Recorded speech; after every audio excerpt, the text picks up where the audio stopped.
that the very heart of darkness is the leadership of the Senate itself. The thorough NBI investigation has led the Department of Justice to file formal charges of plunder against the first batch of suspects, led by no less than the former Senate President, Juan Enrile, at that time, the untouchable.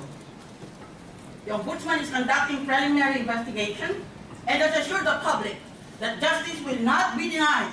The resolution will be issued by the end of this month.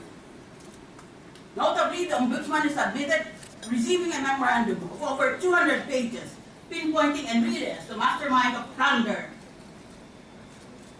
That official memorandum validates the charge I aired in the latest hearing of the Blue Ribbon Committee, where I first made that very same accusation based on the lawyer's thought process of enlightened skepticism.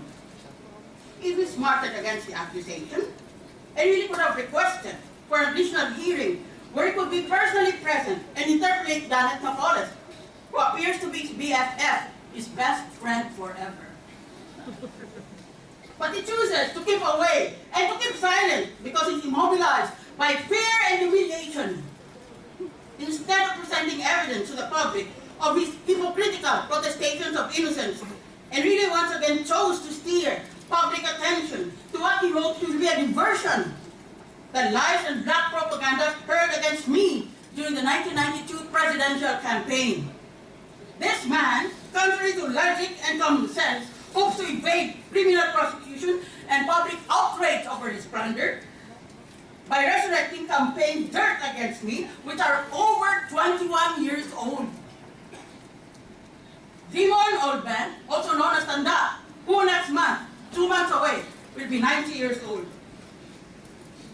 And he tried to portray me in the blackest terms. He pointedly ignored the fact that I am a laureate of the Nobel Prize of Asia, 1988 Magsaysay Award for Government Service.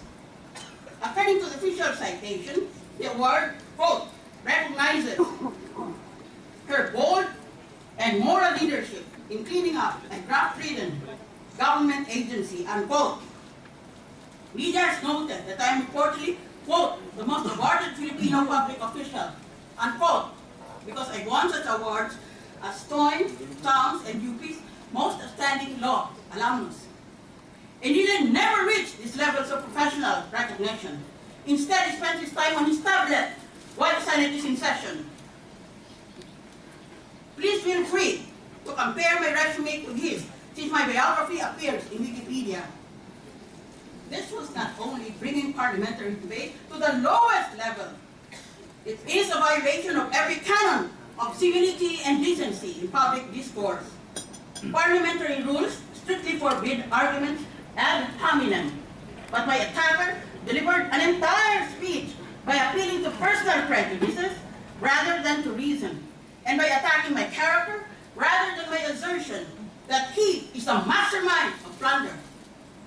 In fact, my attacker is guilty of violating the Senate rules, Rule 34, Section 94, quote, no senator under any circumstances, I supply the emphasis, under any circumstances shall use offensive or improper language against another senator or against any public institution, unquote.